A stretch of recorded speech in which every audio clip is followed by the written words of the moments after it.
Greetings once again, friends, live from Retro Central. My name is Peter, and this is another episode of Consolation.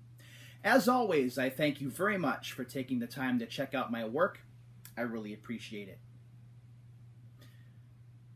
Why do you play video games?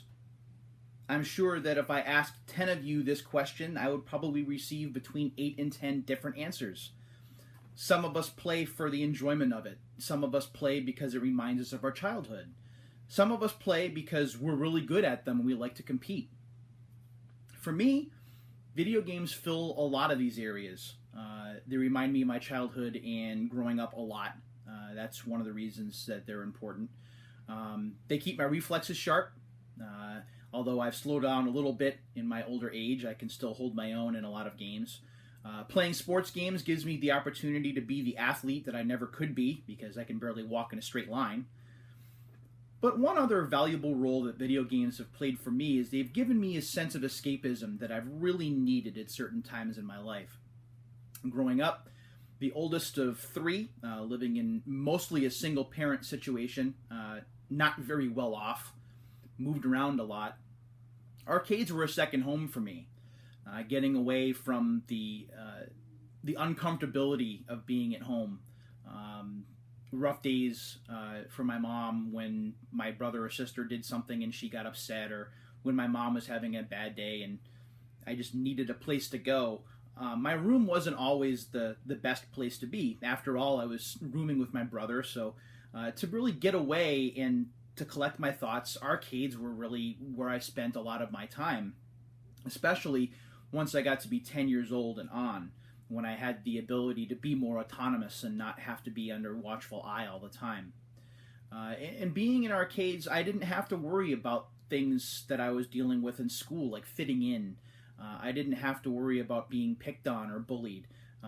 Being in an arcade was, at least for me, purely individual experience. Although there were other people around me and I could watch other people play, what I did was very self-driven, excuse me, and self-motivated.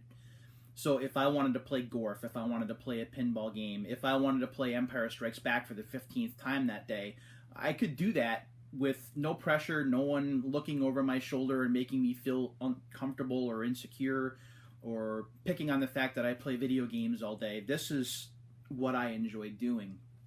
And seeing arcades go away as they've done has taken a little piece of me as I've become older. Not being able to hang out in arcades and seeing them gradually disappear. What I have left are memories, or I have compilation discs, which I can play the games on, but it's not really the same thing.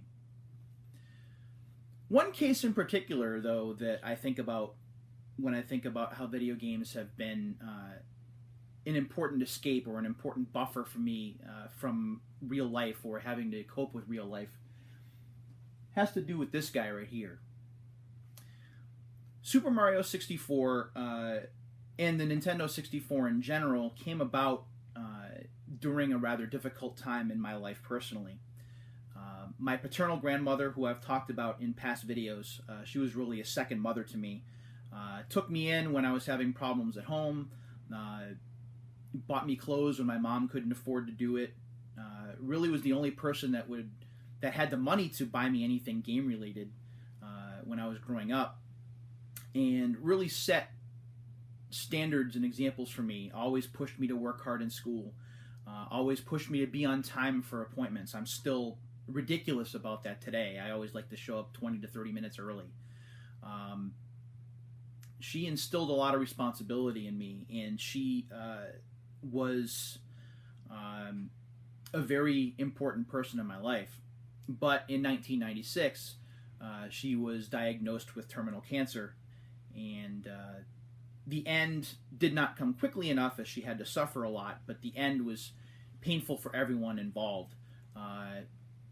Things went downhill pretty quickly, where she had to go from us living together, as we were doing in 96, to her having to move to a hospice-type situation, where she just had to wait for the end to come because there was nothing that could be done.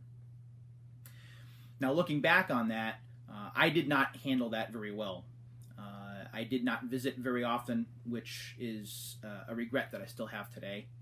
I thought more of myself, how I would deal with it, how I would cope, rather than what she was going through and what I could do to make her final days as easy as possible. But having all of those thoughts in your mind really weighs you down. But this game helped to ease some of that tension. When I bought the N64 in '96, in the fall of '96,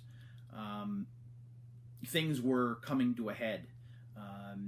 She only had a couple of weeks left, maybe 3 weeks after the system had come out. I was living alone. I was living in the house alone. I didn't have many friends. Work was okay, but I really didn't want to think about any of that.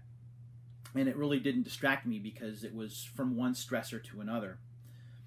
But playing Mario 64 and being engrossed in the worlds in the game, finding new experiences, listening to the music, the upbeat music, or in the case of the water levels, a really soothing Dire Dire Docks theme, for example, which is something that always makes me think of my grandmother when I hear it.